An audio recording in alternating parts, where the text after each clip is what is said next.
So just in the interest of video, we're starting 7 minutes late because we had a 7 minutes discussion of where we're going or how things are going. And I think my conclusion was to scratch the plans that I had for today and instead do a review of where we're standing, where we are, okay? So, so this is so instead of that and the Mathematica notebook that I was going to show, I'm going to do an unprepared review. So let's just go in order. So what have we done? So there are properties of knots. There are properties of knots that we care about. So genus and the ribbon property that can be described using tangles and tangle operations. So the tangle operations were the most interesting. Well, okay, disjoint union, disjoint union, stitching. So stitching just means, I remind you, if you have two components to the tangle, you can connect the head of one to the tail of the other. Doubling, strand doubling. So if you have a strand, you can turn it into two parallel strands. And strand reversal. Okay. So the conclusion from that is we want invariants that are compatible with all of this. So compatible with these operations because, well, basically, yes. Can you just remind me what the disjoint union operation is? Oh, just if you have two tangles, you put them side by side, right, unconnected. So it's yeah. So in fact, it's almost silly. But you know, if you want to say finite, if you want to say tangles are finitely generated or finitely presented, you need at least one binary operation. So, and basically the way this is used is, right, so if you have any big tangle, you can say it's the disjoint union of single crossings to which you have applied some stitching operations. So just okay. to be clear, the stitching is what you refer to as multiplication. Sorry? Multiplication is what you refer to as stitching. So stitching, yes and no. So let me, stitching and multiplication are the same and not the same. So, so let me explain. So stitching is stitching is actually a unary operation, right? It has one input, namely a single tangle, on which you mark two strands, but it's still a single input. It's indivisible. You cannot say let's look at the I components separately with the J, from the J components. They may be tangled with each other. It doesn't make sense to try to turn it into a binary operation. So it's a binary operation, and multiplication, it's a unary operation, and multiplication is a binary operation, right? So, okay? But the way they are related is that we are seeking invariants that are compatible with these operations. So we are seeking invariants that go from the collection of all T sub x's, so tangles with labels in X, into some algebraic space, and the algebraic space we care about is H to the tensor X, the collection of all such things. Okay, and here there are various operations. So the disjoint union, which is a binary operation, so maybe it has 2 inputs and 1 output, and then several unary operations: the MIJK, the delta IJK. So this is the strand doubling. The antipode, and then minor things like insert an empty strand, delete a strand, okay? And over here, there are also operations. So the disjoint operation, the disjoint union operation is really an operation that goes, so the disjoint union operation here goes from Tx times Ty into Tx union y, right? So the corresponding operation here goes from H tensor to the X tensor, H tensor to the Y into H tensor X union Y. X and Y are just sets of labels. And this is the operation that you would normally call just the tensor product. Okay? But then there are other operations here. So basically operations corresponding to M, delta, S, etc. Now, the M operation, as viewed as, so for example, MIJK is an operation which goes from H to the tensor some set X union two strands I and J into some set X union K. So basically, you take away strands A and J and you replace them by a strand K. Okay? So, you know, it's also a unary map. Okay? One input, one output. Okay? But it's induced. I mean, this space is really H to the X, tensor H, tensor H. Like this is in the components I and J. And this is really H tensor to the X, tensor HK. And then the operation is the identity cross multiplication. So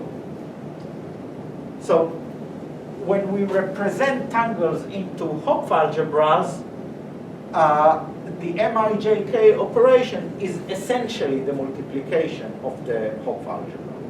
Okay? It's the multiplication of the Hopf algebra with the identity on all other strands.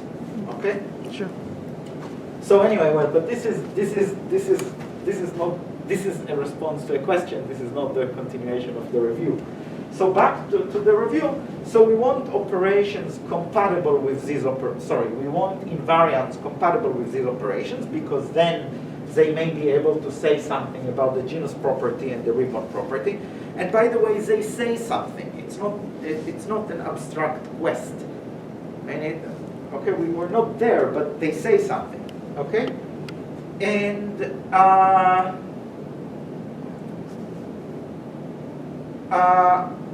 it's better. So better, even better, if the invariants are strong, because, well, that's the general statement. The stronger the better, and poly-time computable. So computable quickly. And the reason for the latter is because, again, we want to actually compute them on large nodes. The questions are about large nodes. It's kind of pointless to have abstract invariants that you can't do anything with. Okay? Okay. So that was, I don't know, chapter 1 of the class, like the first 3 weeks, 4 weeks, I don't know. First few weeks. Then we said, let's look for invariants that come this way. Okay? Why? Because it works. I mean, a priori, maybe you could look for them in other ways, but this works. Okay? And then we've seen a few examples. So, if you look at these pictures, we've seen a couple of examples. So there was the WG, and the second example was the thing that I called the curler algebra, and then discovered that it's not the curler algebra. So I'm not quite sure what to call it, the 2D Alexander algebra, the algebra that gives you the 2D Alexander polynomial. Sorry, that gives you the Alexander polynomial, and it's no, wait, I think we called it 4D. Yeah, 4D. Yeah. 4. It was a 4-dimensional algebra, right? And we learned something from these examples. So we learned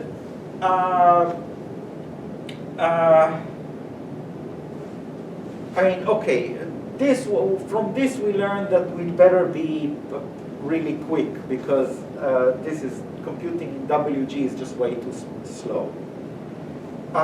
From this, and in general, we learned that really the correct notion of tangles for this purpose, for the purpose of gating invariants in this way, so the correct notion of tangles is rotational virtual tangles, and so these are tangles, but you also remember the rotation numbers. And the correct thing here is Hopf algebras. So the algebraic things that has all of these operations with the correct axioms is the thing that's called the Hopf algebra. Okay.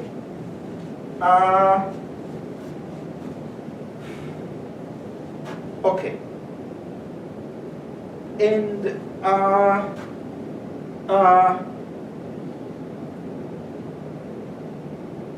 to tell you the truth, okay, so maybe the naive continuation here would be to look for better finite dimensional Hopf algebras. Okay, that would be the natural continuation. But there are the main obstruction here is that it's too slow. So you might want to do it, but it's too slow. Basically because you end up looking at tensor powers of something finite dimensional. And even if it's finite dimensional, tensor powers have exponentially increasing dimension.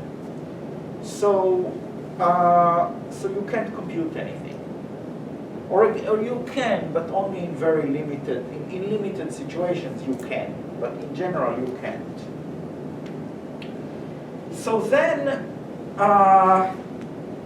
came the Heisenberg algebra, and this is what we're doing now.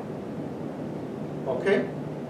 So actually, sorry, here it's Hopf algebra plus, what did we call it, a triangular, a quasi-triangular, plus R element, which satisfies some axioms. Okay, it's not just the Hopf algebra, you also need the images of the generators. Okay, anyway, then came what we're, okay, then came,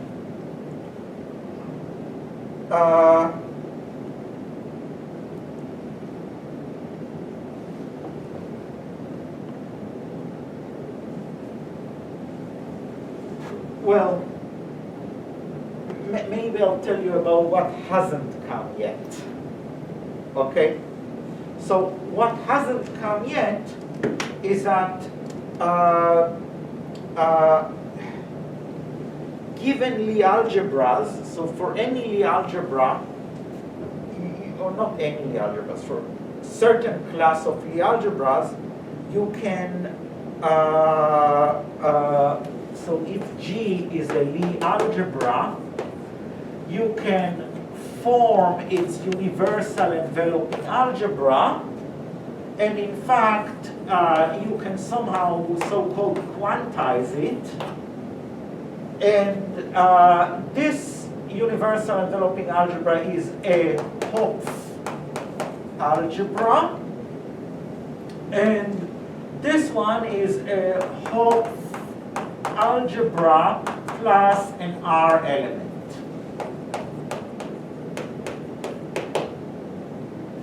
Okay? And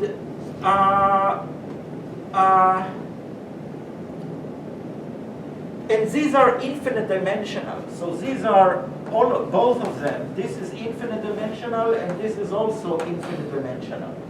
So it somehow defeats our purpose. Okay, it's a completely like you would think we're farther from our goal than where we wanted to be. Okay, but it turns out that some miracle happens. Well, I don't know if they call it a miracle. Okay, but I mean something happens. Okay, and for some specifically algebras, so if G is equal to, again, some specific class of Lie algebras, but in particular SL2 plus epsilon, whatever that is, okay, then the spaces remain infinite dimensional. Okay? However, everything that we do lives in a tiny subspace of those spaces. So let's write it this way. So if you look at this and set H to be the universal enveloping, the quantized universal enveloping algebra of this algebra, but this isn't a unique example. There are other examples, but I mean, okay. So if you take H to be this, then H to the tensor X is, well, awfully infinite dimensional. Okay, we can't do anything about it. However, it contains a relatively small subspace. Okay? Or not quite subspace, because it's not even linear, it's subset, which is closed under everything we want. So let me tell you what this is. So basically, that's the PDW. That's how the PDW theorem came in. So universal enveloping algebra are isomorphic to polynomial algebras in some variables. And likewise these. So they are isomorphic to polynomial algebras,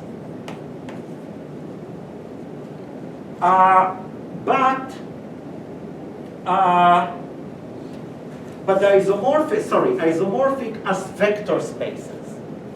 Meaning, as vector spaces, you can describe them as polynomials, but the operations are not the operations of, not like the multiplication operation is not multiplying polynomial.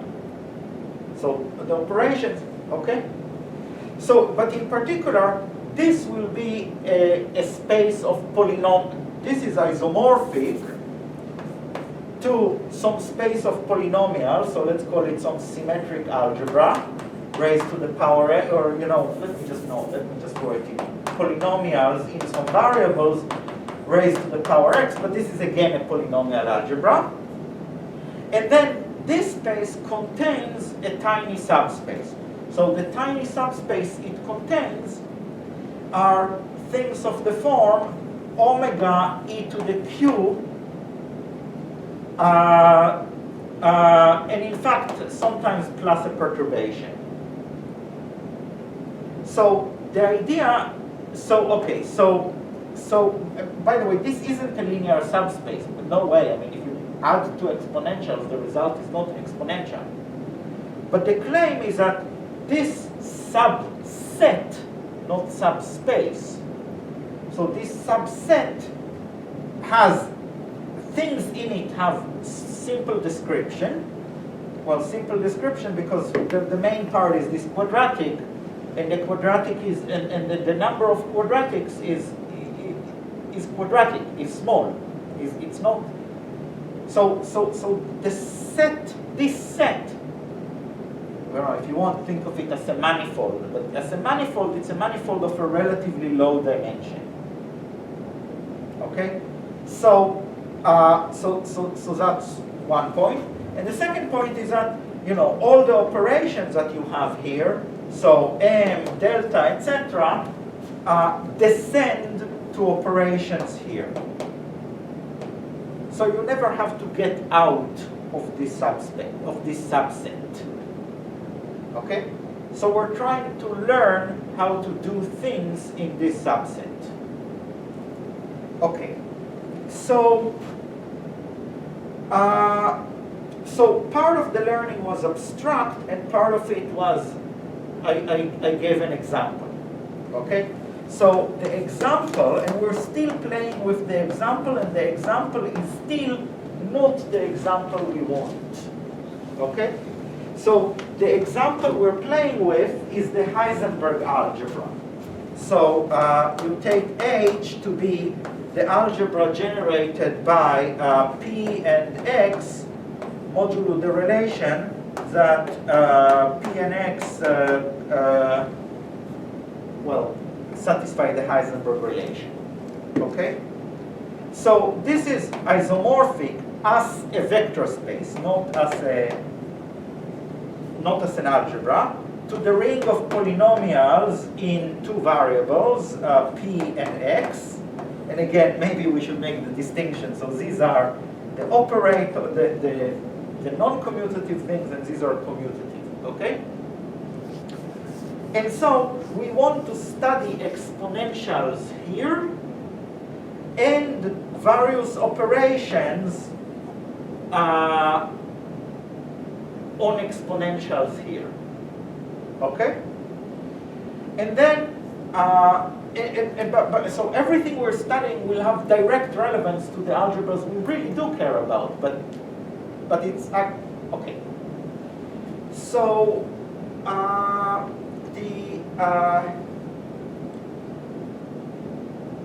and then we had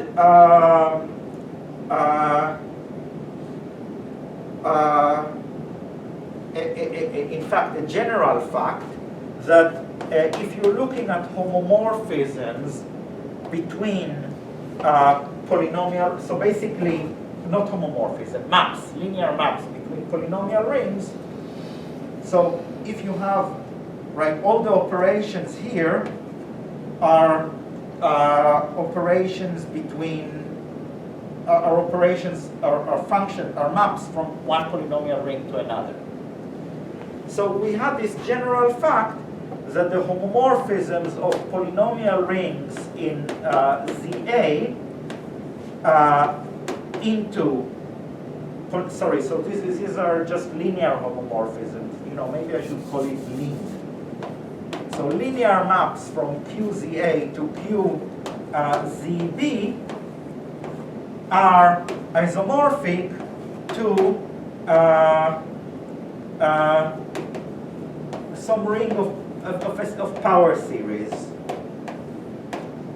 Okay? And furthermore, not only the elements we care about are always Gaussian, but in fact, the operations we care about. So the operations are maps between polynomial rings. So the operations we care about are also always Gaussian. So this also contains some subspace of things of the form e to the omega q plus p. Okay? And, omega e to the q plus p. And, but now this is in more variables. This is also has Greek letters as the variables. And these are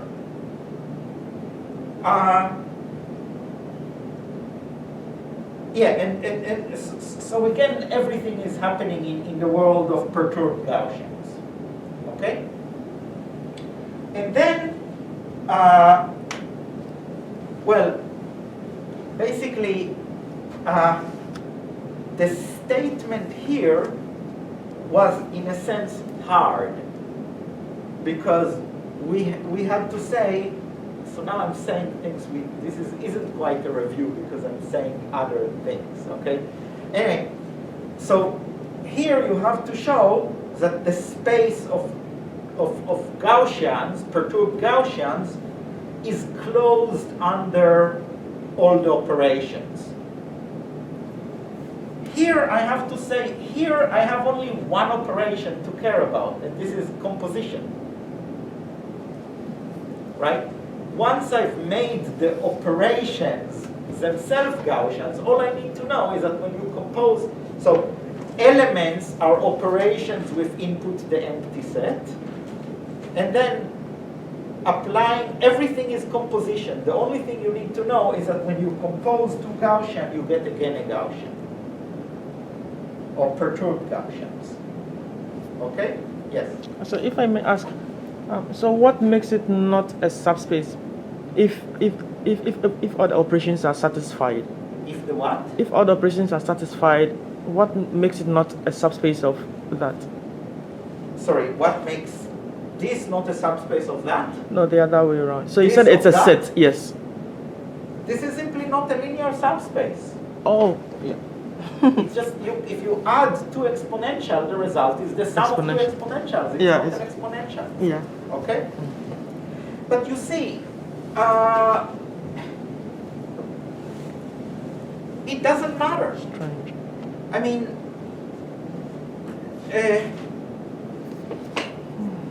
how should I say that? The knot theory doesn't know addition.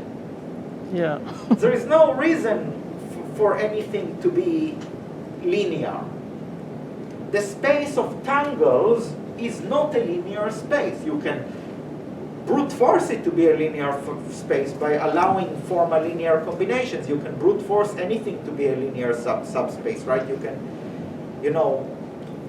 make the students in this class be a linear space by allowing, 1/2 student A plus 2/3 student B, right? But a priori, there is nothing linear about knot theory. So the reason we're looking for a linear H here is, I don't know, no real reason. Basically, that's where we have techniques, but it's not. Okay?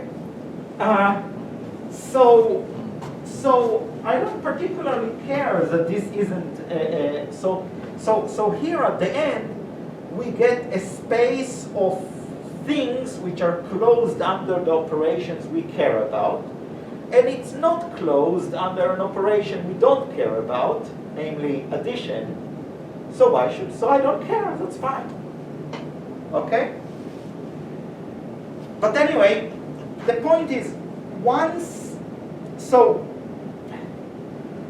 we made the operations into elements, so the operation, an operation is a map, but we made it into an element in some other space of power series.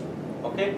So once we made the operations into elements, the only thing we care about is to understand composition. And then came a long chapter, and possibly a bit confused, and also a bit unfinished, because we're not done. Okay? Yeah, I'm not quite sure how to do it. I mean, there is a very technical side to things, and then there is an applied side to it, and it's not clear to me, like, okay. But anyway, so came a long chapter about composing Gaussians.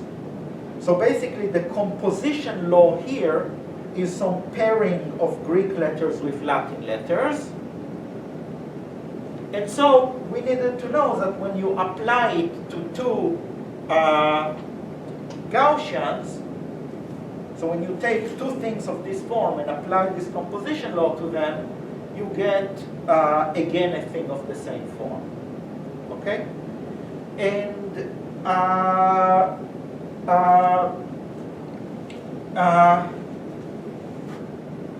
then we had we had several ways of seeing it. So basically, okay, one was, so in general, if you have two power series and you want to compose them, so L composed with M is equal to, so there was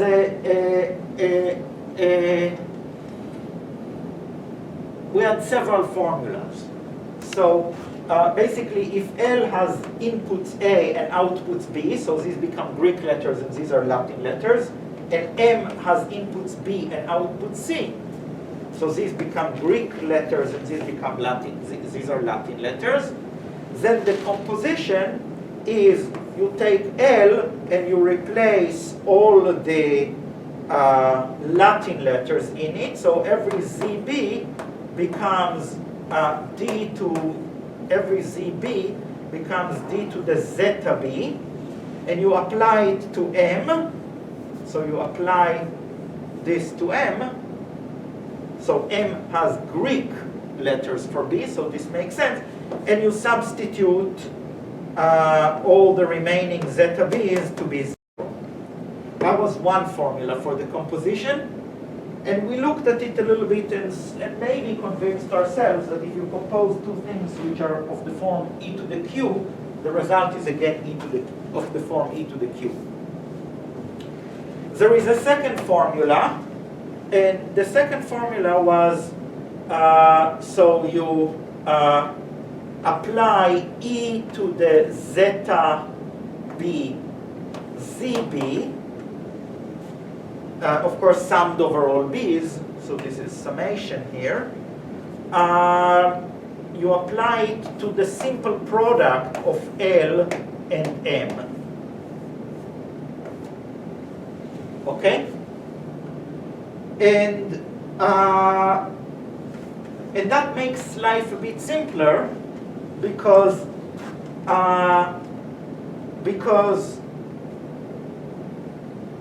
well, I mean, sorry, it's not that. Sorry, it's the differentiation with respect to this. Sorry, sorry, I was too fast. Sorry, this is e to the sum over b, d zb, d zeta b, applied to the product,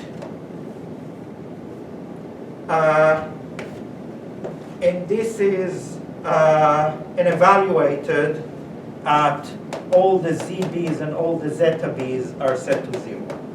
Okay?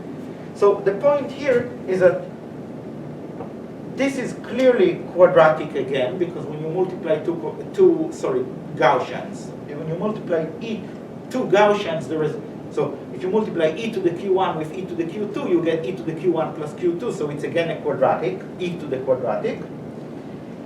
And then you just need to contract it against one single thing. So it's a somewhat easier formulas to work with. So we started playing with this, okay? And in fact, this is the part that's still on the board that I was going to continue discussing. So we sort of want to understand in general, how does e to a quadratic operation in differentiations, how does it act on something? And that something here is not written as quadratic, as Gaussian, but it will be Gaussian. We care about it when it's Gaussian.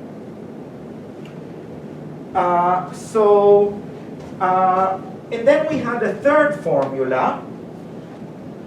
And the third formula is, maybe I'll put it in, you know, what do I want to say? It's an aside. So as an aside, this can also be rewritten using Gaussian integration. So this was the last class. So the last class, or the last maybe two classes, the last two classes were really not about what we care about, but just relating it to something external. So this can also be written as some integral, e to the negative zeta b zb times L times L times M d zeta dz. Okay? So the reason I talked about this was not because we care about it, but because of cultural reasons. Now this becomes an integral of a Gaussian, and all of quantum field theory is about integrals of Gaussian. So it was worth talking about, but it was not directly relevant. It was an aside. Okay, so what have we got left to do? Well, you know, if I was completely logical, maybe the right thing to do would have been to define SL2 plus epsilon, tell you how to quantize it, tell you what are, basically work from the algebra we end up caring about, okay? But that would be a bit of a long discussion, and the result will come at the end of it. The results will come at the end of it, and I'm not sure it's a, well, you'll have to hold your breath for a very long time, okay? So what I'm doing instead, and in fact that's why I introduced the Heisenberg algebra. The Heisenberg algebra is irrelevant for that. It's only an example, okay? But what I want to do is to continue working with this example so as to introduce more and more tools so that, which have applications, maybe not quite the applications we want, but they have applications. And then we'll have the tools ready when we have to work with the bigger thing, with the real thing, okay? So basically what I was going to do today was to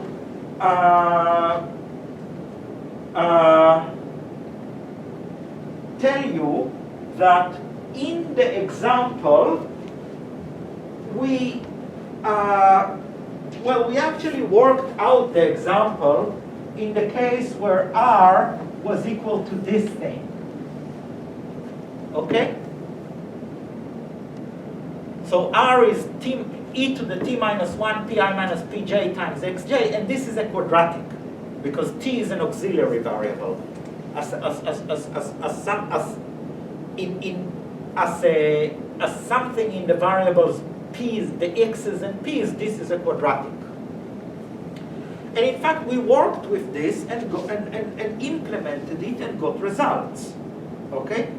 But what I was going to do today is, for the sake of exercise, to ask ourselves, can we perturb this? So kind of like the perturbation theory we did last time. Namely, can we add to R, so can we add to the original R an element R prime, which depends on epsilon, which is a power series and a new parameter epsilon, which I think of as very, very, very small, like 1/137 of quantum field theory, of quantum electrodynamics. So then I'll get R epsilon, and can I still solve all the equations of knot theory, not all the equations, the Reidemeister equations, with this R epsilon? Okay?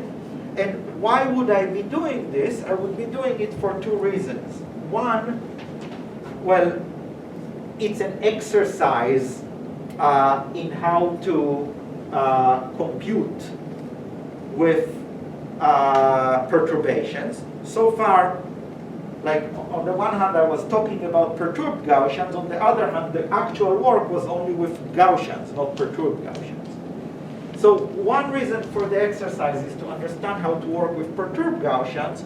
And the other reason for the exercise is because, well, you actually get new invariants. And they are polytime computable. They are not the ones we want, because they are actually not compatible, or it's hard to explain how they are compatible with the doubling operations and with the strand reversal operations. But they're still good invariants. Okay? So, right, so the plan for the remaining, so the plan now is, well, understand how to perturb the Heisenberg R element, and then use this knowledge in order to work with the case we really care about, which is SL2 plus epsilon. But first I have to explain SL2 plus epsilon, and it's not an easy task. Okay, that's all. Sorry, yeah, let's stop.